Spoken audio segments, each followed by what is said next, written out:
Hello, everybody. You've turned into the Indiana State Police Roadshow, brought to you by the Indiana State Police Alliance. Cops for Kids, a subsidiary of the Indiana State Police Alliance. Thank them for their continued support. We thank the man behind the camera, wave in front of the camera there, Tom Trial, who's kind of like our man behind the scenes, who puts us on YouTube each and every week. Remember, you can go to the Indiana State Police YouTube site and catch each and every Roadshow as Tom puts them out on Sundays. Today with me, I have some first-time guests. We're going to be talking about an event that comes up each and every year on the west side of Indy. Lieutenant Trent Theobald, thank you for being here, Trent. Good morning. From Speedway PD. Appreciate you being here. Thanks for coming in. Thanks for having me. Mike Bates, Senior Director of Safety and Security at Holman Motorsports. Mike, thank you for being here. Appreciate it. Background in law enforcement, retired from IMPD. Yes. How many years? 30 years. Couple of days there, huh? Yeah, it's a good career. Yes, absolutely. Well, we're talking about the upcoming Indianapolis 500s. It's going to be hitting the bricks on the west side of Indy. And you guys, what's your experience?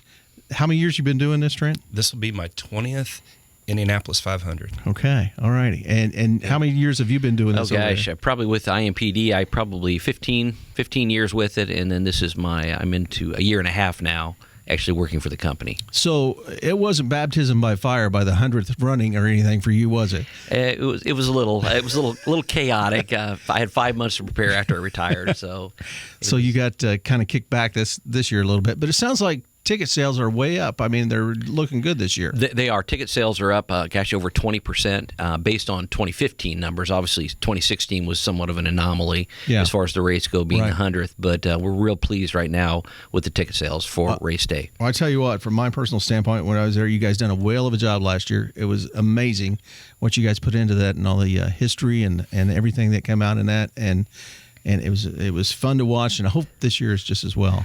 I'm sure it will be.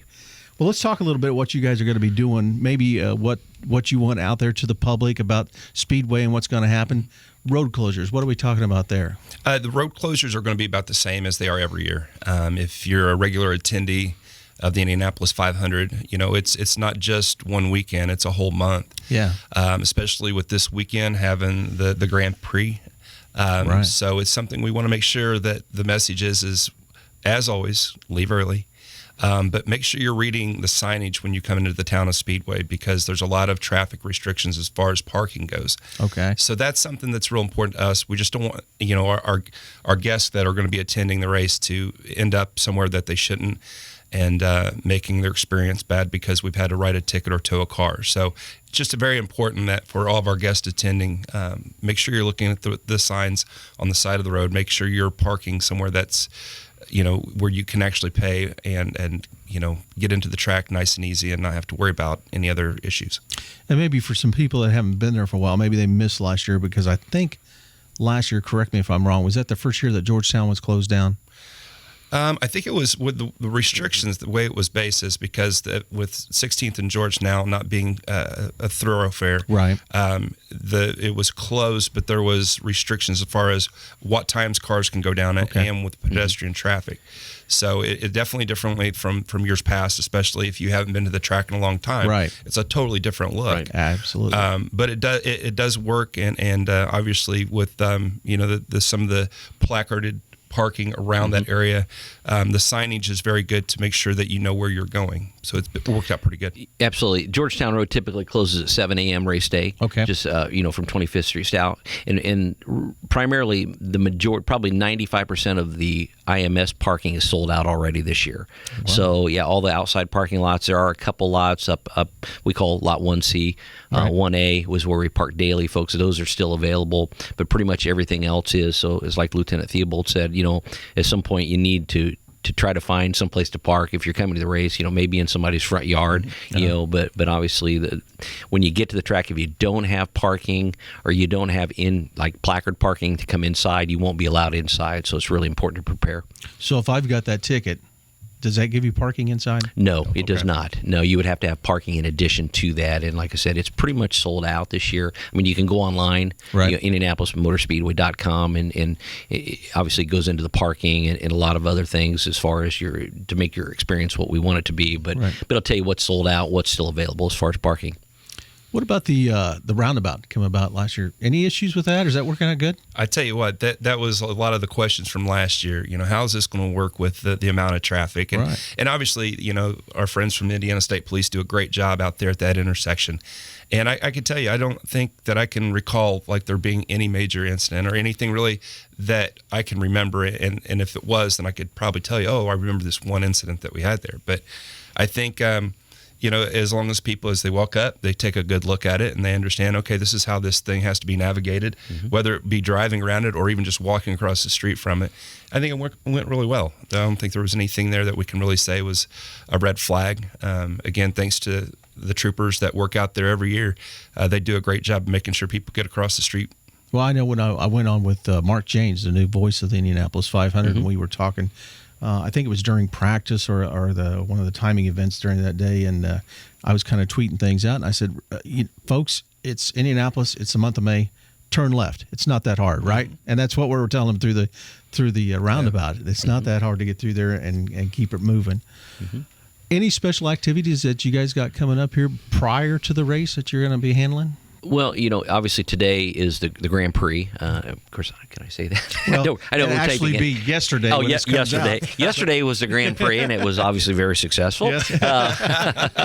Best one yet, right? Sold out, didn't it? Yeah, I wish, but obviously we during the week leading up to the race, we there's activities including practice. We really kind of kick things off Friday of Carb Day. Okay. That's a big day for us. As you know, we have some concerts out there. Carb Day, Steve Miller Band is out there after pretty much all the practice is done, and the pit stop competition is also on Friday, and then Saturday being Legends Day. There's really not a whole lot of activity going on the track itself per se, but we've got another concert. Keith Urban is out there. So that'll be good, and then obviously we kind of jump right into the Sunday of the race day. So there's some things going on out there. So, some are private events, some of them are public, but primarily the track is open. Any day that they're practicing, you're allowed to come in and observe it if you want. But it's just kind of a build up to race day.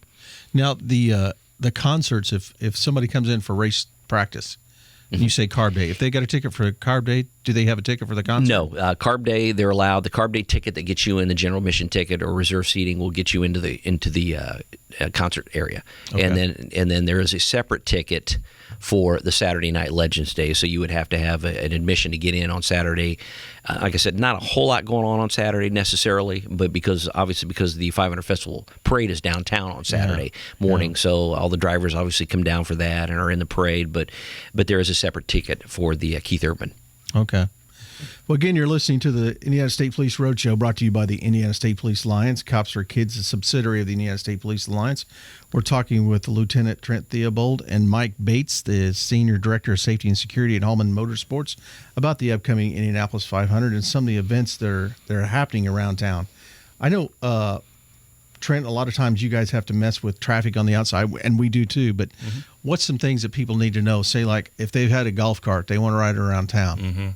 It's kind of a sticky situation, isn't it? Yeah, and that's one of those, there's so many other racing venues all across the country, and some of their laws and ordinances probably are a little different than ours. Golf carts have always been not a major issue, but making sure that, when our guests come and visit the town of Speedway and attend the Indianapolis Motor Speedway events, that just because one track and one town allows it doesn't mean that ours does. Right. Our officers do a really great job of making sure that we kind of warn the folks that have the golf carts out there, they're not to be on the streets. That's a state law issue there. And also on the sidewalks, which, between the streets and the sidewalks, that's an ordinance violation. Guys have been really good over the years to say, take it back to your campground, park it, don't have it out here. But unfortunately, sometimes that kind of gets pushed. And, that's the last thing we want to do is put a damper on your racing experience at the Indianapolis Motor Speedway. But yet we still have those local ordinances that we have to enforce. And golf carts has always been kind of one of those little sources of contention. So we just make sure that, again, we do a lot of warnings at first and hope that they get it on the first try. Well, again, it's for safety. If you got absolutely that amount of people out there walking, and we're not only talking about your adult people, but small children, and you've got the handicap and the people that or challenged to get in there. You don't need that running around there and causing, because they can scoot down the road and absolutely, some of those can really get up and go. So, but yeah, that's one of the things that we over the years, we don't see as many, but then for what we do see, it's just kind of just remember if you're listening to this and you're coming, if you have one, it's usually best just to keep it at home because there's not too many places you can drive it. Okay.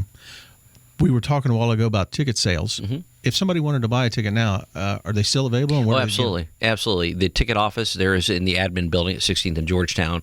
It's open pretty much from 7 a.m. in the morning until 7 p.m. Again, I would go to the website for specific hours. I know next week they're open also as we get in. And actually, it's open up until, I believe, the start of the race on Sunday, extra race day up until noon. So absolutely, you can buy tickets. You can also go online if you want to look at purchasing tickets online. You can do that if you don't want to come out to the track and do that. So absolutely. What about scalpers? Yep. What does Yelp mean? Yelp nope or Yelp Yelp? They're there. The one thing, it's real important, and again, we were talking about this morning on our way in, that there's a lot of folks that show up that sell tickets, and making sure that in the town of Speedway, which for a lot of people don't realize that, yes, it's the Indianapolis 500, but the track actually sits in the town of Speedway. Right, under your jurisdiction. Absolutely. So it's one of those where we want people to understand as they are a guest in town and visit, these ordinances that we have in place are to make sure that it's just not a free-for-all when it comes to ticket sales. The town has to look at it from kind of a business aspect, is you have to make sure that the track is given the ability to sell the tickets from the box office, and even though people get maybe a few extra tickets here and there, you just can't go out there on the street corner and sell them without a permit. So if you do sell tickets in the town of Speedway, you have to have a vending permit, or it says scalping permit. You get that through the town of Speedway, through Town Hall. They're $250 a permit per race, not per day. Okay. And that means you can sell as many tickets as you want. But if you're out there, you don't have one, it's a citable ordinance offense, and we do write a lot of tickets in the month of May. Again, a lot of people come from all over the country to sell tickets. It's what they do. It's their job. So we want to make sure we're doing our best to protect that, and also making sure that there's some those rules are in place so we don't have just everybody and their brother. And even that's for the people that have a couple in their pocket that say, well, we need to move them. If you need to get rid of them, find one of those gentlemen that has an actual permit, and you can sell to them. And they want to be careful too. I always say buyer beware. Absolutely. So chances are they probably are legitimate tickets, but we get a lot of counterfeit tickets too. That with technology today, copiers is pretty easy.